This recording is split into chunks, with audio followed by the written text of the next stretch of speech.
So at the end of my Star Wars Episode 1 racing video, I kind of alluded to doing something on Super Bombad Racing for the PlayStation 2. But I got around to playing it, and there's really not enough to talk about for a full episode. So I'm gonna try something different. Why play one game when you can play a whole bunch? Welcome to the first episode of Eruption's Grab Bag! Fuck! Well, since today is Star Wars Day, let's start with a bunch of Star Wars themed games. Starting with Jedi Power Battles. Jedi? Did you say Jedi? Oh man, does that mean we're gonna get to go be super rad Jedis and swing our lightsabers about and fuck shit up? You bet your sweet ass you are. Oh yeah, this was made in 2000 and it's based off The Phantom Menace. Nothing good can come of this. All of these cardboard celeb cutouts are so telling. Look at Qui-Gon. He looks as if his soul has been sucked straight out of his body. When you get started, the first level ends up being the Trade Federation battleship. Wait, you mean the same battleship from the beginning of The Phantom Menace? But I'm playing as Plo Koon. That's not canon. That's not fucking Oh. Well, how does the game play? At first glimpse, it seemed to be a beat-em-up style game with lightsabers and shit, and that's not too far from the truth. It's very arcade-like with power-ups and all. For example, the extender, which can make your co-op buddy feel inadequate. Hey, remember when this happened in episode 1? I sure do. It wouldn't be so mediocre if it weren't for the clunky feeling controls. You get locked into an animation with the press of any button, so you don't really feel in control with your character. There's also a couple of platforming moments which really don't work at all. Along with weird visual glitches, this game ends up being a weird experience that'll be sure to make your friends quit pretty quick, if you have friends. Even if they do enjoy it, they'll just fall to the ground and die. Screw it. Next! Next up, I have Star Wars: The Clone Wars Lightsaber Duels for the Wii. Man, if this is as cool as it sounds, it's gonna be awesome! Now let's start with some simple slash attacks. Don't just wag it around in front of you. Good, great, awesome, fantastic, fucking incredible! Star Wars: The Clone Wars Lightsaber Duels is a game for the Nintendo Wii that was developed by Chrome Studios in 2008. It also happens to be one of the biggest buzzkills in any medium ever. I've never watched the Clone Wars animated series before, mostly because, well, I don't care about Anakin's story too much, or the art style. But from what I've seen of the show, it translated pretty well visually into the game. Too bad that's the only thing it's got going. Since Lightsaber Duels came out a year before the Wii Motion Plus, there was really no way to capture that one-to-one lightsaber feeling. Instead, you get a pretty standard fighting game where the direction you swing the Wiimote in determines your combos. Want to do something cool with Anakin? Well then you better swing your Wiimote right, down, left, up, otherwise you'll just be flailing them around, which actually works in this game.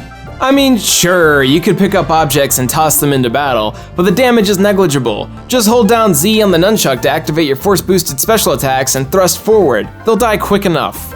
The story mode has all these cinematic saber locks and moments, but man, I just don't care. You could play the versus multiplayer, but it'll probably end up with both of you flailing side to side rather than actually trying to play the game. You might as well go outside, grab a branch, and start hitting each other, because that's sure as hell more fun than this game. No. Stop! What else we got here? Man, seriously, with episode 1 games, what the hell? I'm gonna keep this short because I'm sure a lot of people have already talked about this abomination before me. But when on the cover of your video game, you advertise the special bonus as being a music video for the Duel of Fates, you got a shitstorm on your hands. Here's a weird thing though. On the PC at least, The Phantom Menace actually came out before the movie. Fans were able to get their first taste of the crap ahead with a companion game. It even expanded on a few things in the movie, but that's like having some shitty salsa with some shitty tacos. As for the game itself, it's just an awkward top-down Jedi simulator that follows Obi-Wan and probably a couple other characters. I sure as hell didn't play past the first level, are you kidding me? I couldn't. Not after this. Next.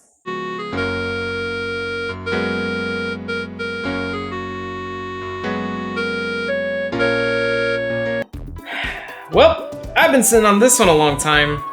I guess it's finally time to talk about Super Bombad Racing.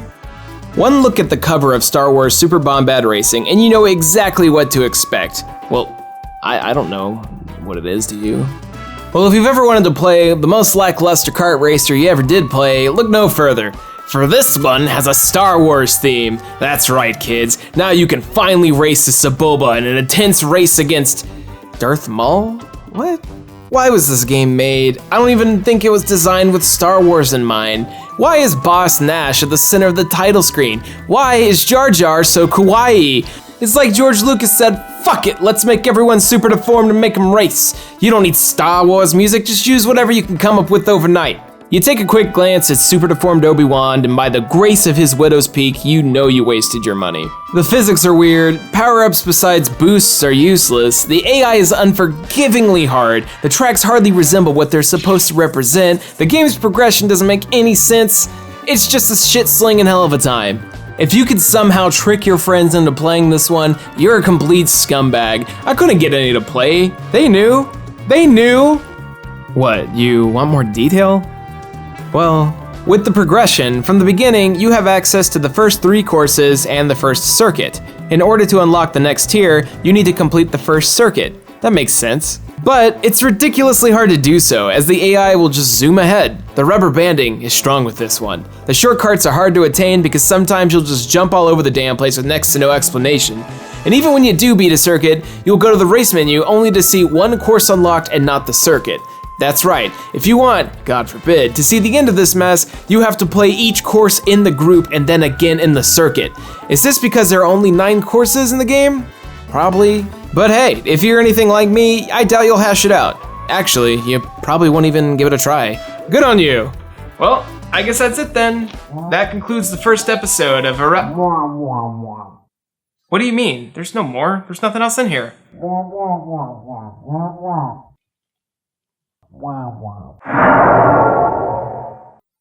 Oh no. This is the worst game I have ever played in my life. Take those words very seriously. It's not often I will exclaim something of this magnitude. Casp. I feel truly sorry for any human being who has ever played this game. Never before have I felt physically ill after playing a video game. I had to put it down and go outside to breathe for about 15 minutes before I could resume doing anything, as the nausea induced from Flight of the Falcon almost killed me.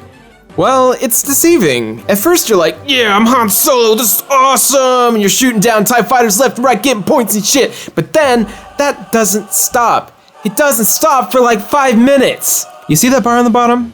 That's the amount of enemies or time that remains. It doesn't seem that bad, but then you start to look at the graphics. I don't know whose idea it was to make this game 3D, but they're a jerk. I couldn't look at this for very long before feeling my stomach drop.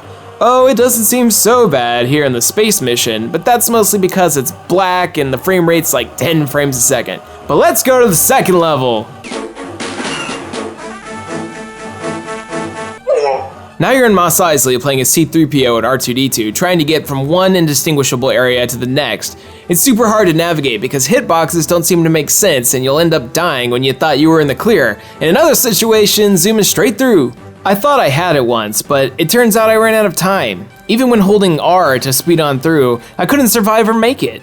I could only play the game for about 10 minutes before I had to stop. I simply could not handle it anymore. Wanting to try to get a little further into the game, I entered a password to unlock the other levels. Man, they're all the same bad 3D Millennium Falcon stages. There's nothing redeeming about this game. The only positive aspect here is the John Williams soundtrack, but even that is butchered by the crappy GBA sound chip. Actually, there is one thing. There's a side-scrolling minigame where you move forward, shooting down TIE fighters and other starships for an infinite amount of time. It still sucks, but hey, it's better than everything else this game has to offer. Well, that's it for that. I think we all learned a valuable lesson today, and that's that we need to respect our elders. So yeah, happy Star Wars Day. Thanks for watching, and may the 4th... Damn it! Hey everybody, thanks for watching this. It really means a lot to me. It really does. I love you guys. I love you guys a lot. You can also watch my friends Select to Start and Wally the Legend, as they are also releasing Star Wars videos today, because it is May the 4th, it is Star Wars Day. That is a real holiday, guys. But yeah, thanks for sticking around. Or you can check out my Star Wars Episode 1 Pod Racer. It's just Racer. Just Episode 1 Racer video, that's good. It's a video, I don't know if it's good or not, but yeah. Yeah.